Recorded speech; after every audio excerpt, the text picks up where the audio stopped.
చేస్తూ పోయినారు. మీరు గుర్తుపెట్టుకోవాలి. కేసీఆర్ గారి యొక్క ఫామ్ హౌస్ లో ఉండి నేను ఎక్కడుంటే దానికి వస్తే వస్తుందని అని చెప్పట్లే.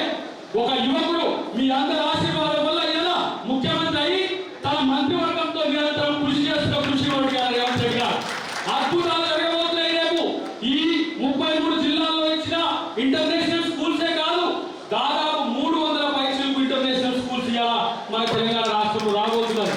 మన పిల్లలు చదువుకోవాలంటే ₹1 ఖర్చు లేకుండా రేపు ఆ స్కూళ్ళలో చదువుకునే అవకాశం ఉంది. ఇంట్లో పేదోడు హాస్పిటల్ పోతే ₹1 ఖర్చు లేకుండా బయటకు వచ్చే వ్యవస్థ రేపు వైద్య రంగంలో కూడా తీసుకురాబోతున్న కృషి రేవంత్ రెడ్డి గారు. ఇవాళ కాంగ్రెస్ ప్రభుత్వం మీద కొంతమంది అవాకులు చవాకులు వెళ్తున్నారు. ముఖ్యంగా మా బండి ఇక్కడి నుంచి మాట్లాడుతూ ఉన్నాడు. రాహుల్ గాంధీ కులం మీద మాట్లాడుతున్నాడు, ముస్లింల వ్యతిరేకతతో మాట్లాడుతున్నాడు. మీకు కిషన్ రెడ్డికి ఏం పని లేదా? ఢిల్లీలో మిమ్మల్ని ఎవరు ఆంతలేరా? వచ్చి హైదరాబాద్ లో పంచాయతీ పెడతారు, రాజకీయాల కోసం కులాల కుంపట్లు పెడతారు, మతాల కుంపట్లు పెడతారు.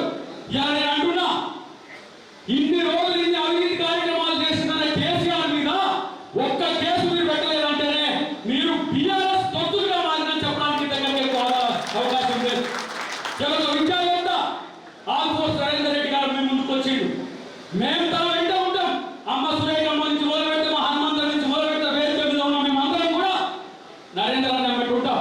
మీ హక్కులు ఏవైతే ఉంటాయో గ్రాడ్యుయేట్సే కాదు, మీకు ఒక ప్రజాప్రతినిధి సిద్దిపేట కూడా ఎక్స్క్లూజివ్ గా ఉంటాడనే విషయాన్ని మీరు గుర్తుపెట్టుకోండి. ఇలా కాంగ్రెస్ పార్టీ పనిచేస్తుందంటే ప్రతి ఒక్కరు కూడా బాధ్యతలో ఉండే ఒక ప్రయత్నం మేము చేస్తాం మిత్రులారా. అందుకంటే ముఖ్యంగా బీజేపీ బీఆర్ఎస్ గ్రామాలు తిప్పి కొట్టాల్సిన అవసరం ఇక్కడ ఉన్నది. మేము చూడు ఇలా మా క్యాండిడేట్ నరేంద్ర రెడ్డి ఇక్కడ నిలబెడితే మేము మద్దతు చెప్తున్నాం. మా మిత్రపక్షాల్లో ఉన్న కమ్యూనిస్టులకు మేము మద్దతు చెప్తున్నాం. 2 ప్రాంతాల్లో, అటు నల్గొండ కానీ ఇటు వరంగల్ కానీ టీచర్స్ సంబంధించి మీరు ఎక్కడ అంటే గులాబీ కమలం తెలంగాణ ప్రజల చేతుల్లో ఒకడు గులాబీ పువ్వు పెడుతున్నాడు, ఒకడు కమలం పువ్వు పెడుతున్నాడు. ఇంత పిచ్చోళ్ళ మనపై ఇవాళ 39 సీట్లు వచ్చినా నువ్వు ఎంపీ ఒక్కడి గెలవకుండా 8 సీట్లు బీజేపీకి ఇచ్చిండు. వాళ్ళ బిడ్డ సారాన్ని ఇచ్చినవా? నువ్వు అన్ని అవినీతి చేసినవని ఇచ్చినవా? లేకపోతే నీ అల్లుడు కాళేశ్వరంలో అవినీతి చేసిందని ఇచ్చిందా? లేకపోతే నీ కొడుకు హైదరాబాద్ లో భూములు కొట్టేసిందని ఇచ్చిందా? బీజేపీకి బీఆర్ఎస్ ను అమ్ముడు పోయే పరిస్థితి మీకు ఎందుకు వచ్చిందో మీరు ఆత్మ పరిశీలన చేసుకోండి. మిమ్మల్ని తెలంగాణ ప్రజలు నమ్మి తెలంగాణ తెచ్చినామని నమ్మిస్తే మీకు ఓట్లు వేస్తే తెలంగాణను తెగ నమ్మిన దత్తమ్మగారా మీకు బీజేపీలో బీజేపీ తొత్తులుగా బాగా సమాధానం చెప్పాల్సిన అవసరం ఉంది. రాహుల్ గాంధీ ఒకటే ప్రతిపక్ష నాయకుడుగా దేశం మొత్తంలో బీజేపీ వ్యతిరేకిస్తున్న నాయకుడు. రేవంత్ రెడ్డి గారు ఒకరే ఈ దేశంలో ముఖ్యమంత్రిగా మోడీ గారిని బీజేపీ ప్రభుత్వాన్ని వ్యతిరేకిస్తున్న ఒకే ఒక నాయకుడు రేవంత్ రెడ్డి గారు. అలాంటి వాళ్ళ ప్రతినిధిగా ఇలా ఆల్ఫోర్స్ నరేంద్ర రెడ్డి గారు మీ ముందుకు వచ్చిండు. మీరు రేపు ఏది ప్రశ్నిస్తే దాన్ని చేసే బాధ్యత మా క్యాబినెట్ తీసుకుంటారు. మీ ప్రతినిధిగా మా సురేఖమ్మ మీ యొక్క వారిని క్యాబినెట్ ఇచ్చే పాత్ర తీసుకుంటారని చెప్పి మీ సభాముఖంగా తెలియజేస్తున్నాం మిత్రులారా. ప్రజలు ఏమి కోరితే అవి 6 గ్యారెంటీలో వారు అంటుడు 420 కాదు, 420 గ్యారెంటీ అంటుడు. ఒరే సన్నాసులారా, 420నో 6 13 15 మీకు తెలియదు. 420 కాదు కాబట్టి 420 అంటున్నారు. రేపటి రోజున విద్యా రంగంలో కానీ ఈ రోజు యువతను ముందుకు తీసుకుపోవడంలో కానీ కాంగ్రెస్ ప్రభుత్వాన్ని చూసి కళ్ళు కుట్టుకునే విధంగా తయారు చేసే బాధ్యత రేవంత్ రెడ్డి గారు తీసుకుంటారు. ఒక్క విషయం చివరిగా చెప్పి నేను ముగిస్తాను మిత్రులారా. ఎన్నికలు అన్నప్పుడు గతంలో ఇట్లనే కేసీఆర్ గారు మాట్లాడే కాంగ్రెస్ పార్టీకి ఎక్కడ ఉందా? కాంగ్రెస్ పార్టీ లేదు, కాంగ్రెస్ పార్టీ అయిపోయింది.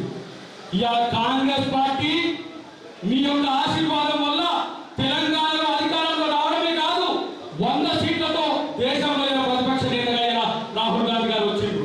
రేపటి రోజున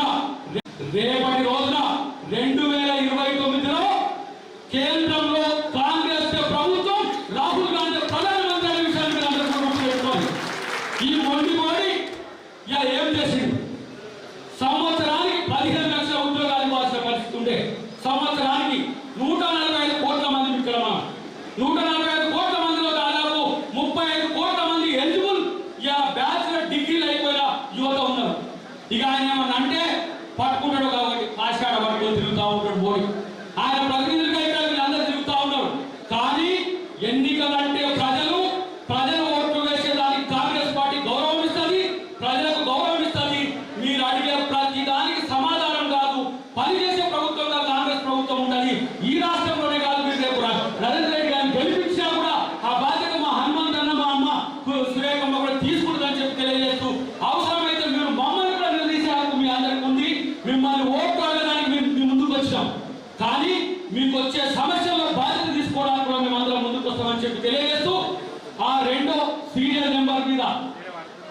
ఒకటో నెంబర్ ప్రయారిటీ ఇచ్చి ఆల్ఫోర్స్ నరేందర్ రెడ్డి గారిని గెలిపించండి. ఈ బీజేపీ బీఆర్ఎస్ ఒకే రూపకంగా వస్తున్నా ఎవరైతే ఏ క్యాండిడేట్ అన్నా ఉండని ఆ క్యాండిడేట్ చెప్పుకుంటాడు 30-40 ఇచ్చి తెచ్చుకున్నాను. వాళ్ళు డబ్బులు తప్పితే పని చేసేవాళ్ళు కాదు, చేసేటోళ్ళు ఉంటే ఈ రోజు చేసేటోళ్ళు. కానీ రేపు మీకు పని చేసే బాధ్యత మేమందరం కూడా ముందుకు తీసుకుంటామని చెప్పి తెలియజేస్తూ తనని గెలిపించాల్సిందిగా మేమందరం విజ్ఞప్తి చేస్తూ జై కాంగ్రెస్, జై కాంగ్రెస్, జై కాంగ్రెస్. Thank you. సందాసులారా ఇలా బీసీ ఓటానికి హక్కు ఏంటని చెప్పి ప్రశ్నిస్తున్నా. ఇక మా కాకా గుర్తొస్తుంది సిద్దిపేట రాగానే గజ్వేల్ ఫామ్ హౌస్ లో వాడుకున్నాడు. నీ క్యాండిడేట్ లేడు కాక 3 నియోజకవర్గాల్లో బిఆర్ఎస్ క్యాండిడేట్ లేని బిఆర్ఎస్ వాళ్ళు బీజేపీకి అమ్ముడు పోయింది. బిఆర్ఎస్ పార్టీని బీజేపీకి అవుట్ సోర్సింగ్ ఇచ్చింది కేసీఆర్. ఎందుకు ఎమ్మెల్సీ క్యాండిడేట్ లేరు? ఈ నడిగడ్డ కాంగ్రెస్ పార్టీ కార్యకర్తలు, కాంగ్రెస్ పార్టీ మద్దతు తెలిపే ఓటర్లందరూ కూడా వచ్చి ప్రపంచంలో ఎక్కడ ఉన్నారు. మిమ్మల్ని అందరూ చూస్తుంటే నాకు అనిపిస్తుంది ఏంటంటే 2028లో సిద్దిపేట కాంగ్రెస్ దే. like, share and subscribe to Saira TV. Oh, Saira!